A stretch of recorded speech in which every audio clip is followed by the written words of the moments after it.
One module overview. Introduction: Understanding globalization in political economy. Globalization is among the most transformative and controversial phenomena in modern history. It refers to the increasing interconnectedness of economies, cultures, populations, governance systems, financial markets, and labor forces across national borders. It is driven by rapid advancements in technology, communication, transportation, trade liberalization, and neoliberal economic policy.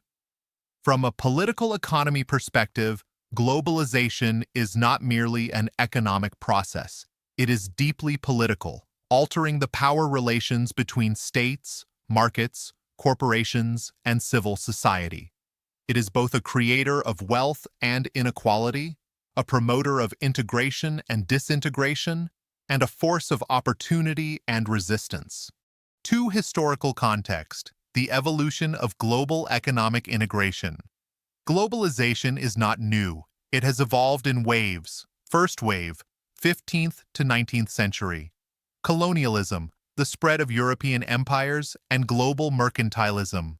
Commodities, labor, including enslaved Africans, and capital flowed across continents.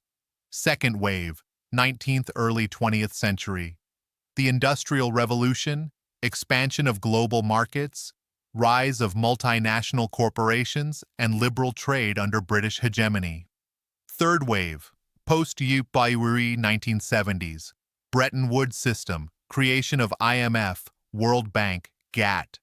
Controlled capital flows and regulated economies dominated. Fourth wave, 1980s to present, neoliberal globalization, deregulation, free markets, structural adjustment programs, SAPs, World Trade Organization, WTO, digital revolutions. Each phase intensified the global integration of political and economic life, altering class structures, sovereign control, labor mobility, and capital accumulation. Four winners and losers in the global economy. Globalization produces asymmetrical benefits and burdens, dividing the world into core, semi-periphery, and periphery in the global capitalist system. Winners: TNCS, gain access to cheap labor, new markets, and relaxed regulations. Investors and global elites reap rewards from financial speculation and asset ownership. Consumers in affluent countries enjoy access to cheap, diverse goods. Emerging economies, e.g., China, India, have lifted millions out of poverty through export-led growth. Losers, workers in industrialized countries, face job losses due to outsourcing and deindustrialization. Informal and unprotected labor in developing countries experience exploitation, wage suppression, and weak labor rights. Small farmers, undermined by subsidized imports and agribusiness.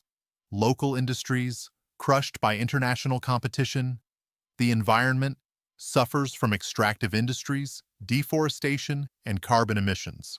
5.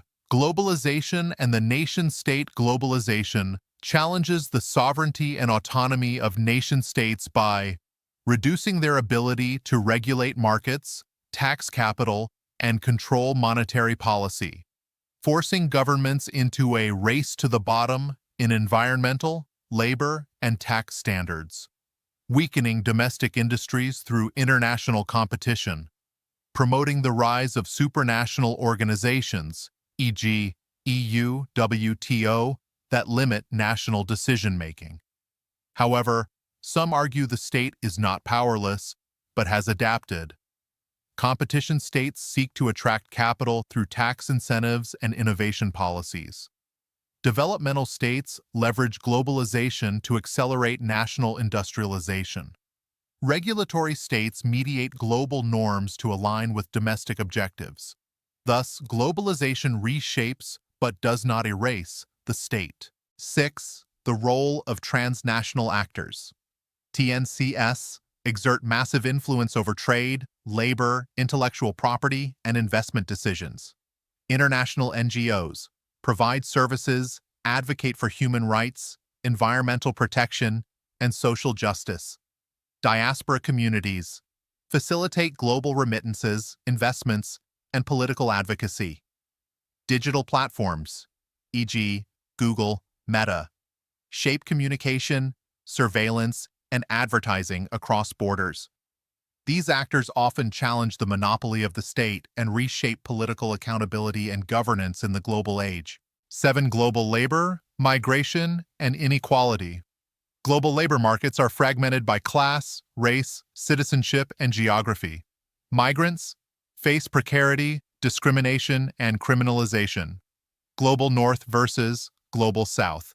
Skilled workers flow northward, cheap labor flows southward. Gendered labor, women fill informal, undervalued sectors, e.g. domestic work, care work. Gig economy replaces stable employment with flexible, precarious work without social protections. Globalization has amplified income inequality, both between and within countries. The top 1% controls more wealth than the bottom 50% globally. This raises ethical and political questions about redistribution, social justice, and democratic legitimacy. 8. Resistance to globalization. Despite its power, globalization has triggered counter-movements and backlash, including anti-globalization protests against WTO, G7, IMF, etc. Protectionist nationalism, Brexit, America First, trade wars, leftist populism, calls for democratic socialism, fair trade, and anti-capitalist alternatives. South-South cooperation, new alliances among developing nations to reduce dependency. Global justice movements, advocate for climate justice, debt relief, labor rights, and fair globalization. These resistances highlight the contested nature of globalization, revealing that alternative futures are possible. 9. Globalization and development. The debate persists over whether globalization aids or hinders development. Pro-globalization view encourages investment, knowledge transfer, and market access. Critical view entrenches dependency, weakens sovereignty, and promotes inequality. Alternative development models emphasize localization, sustainability, participatory planning, and cultural autonomy. Scholars argue for a reimagination of globalization from being purely profit-driven to being inclusive, accountable, equitable, and ecologically sustainable.